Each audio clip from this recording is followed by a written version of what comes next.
All right, so now we've centered our clay, we've opened our clay, and now I'm gonna go ahead and make a bowl. But if you notice, I have like 2 rims here, and I wanna resolve that first. So I'm gonna go ahead and take my hand, and I'm just supporting the top. I'm not pinching or anything, I'm just kind of hanging out there, but my right hand is just gonna push down on that, so I have 1 rim to work with. Here is where centering and these first pulls are where throwing big is hard, okay? So because you can center a lot of clay, but if you can't get that clay to come up into the wall, you've basically just got to trim a lot more. So I'm going to add some water, and I'm going to do this with a sponge. So it's kind of like I'm pushing down here with these 2 fingers, pushing in at this sort of angle right here. It's like in and up, but I'm going to do it through my sponge. So sometimes in the studio when I tell people to throw with their sponge, they do this, and your sponge isn't strong enough to work like that. You got to push with your fingers, okay?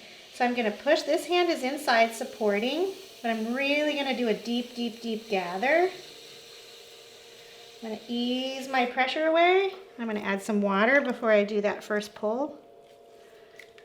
Without that gather, you're just going to trim all that clay away. All right, so now my hand is inside. It's ready to support, and I'm pushing in and up. Right here, my inside hand is engaging to let this stay kind of wide because I'm not trying to make a cylinder on this one. If you're making a cylinder, then obviously don't push out with your inside hand. All right, so now we're going to go ahead and add some water and do a second pull. All right, so we're going to go ahead and push, push, push, push, really gather, gather, gather that clay. And then I'm going to lift. I should have added water. You can see there's some drag. And about here, I'm slowing my wheel, lessening my pressure, easing my pressure away. I'm getting ready to do 1 more pull. So I had a lot of clay on my sponge because I forgot to add water before that second pull. That's okay. All right, so I'm going to push again.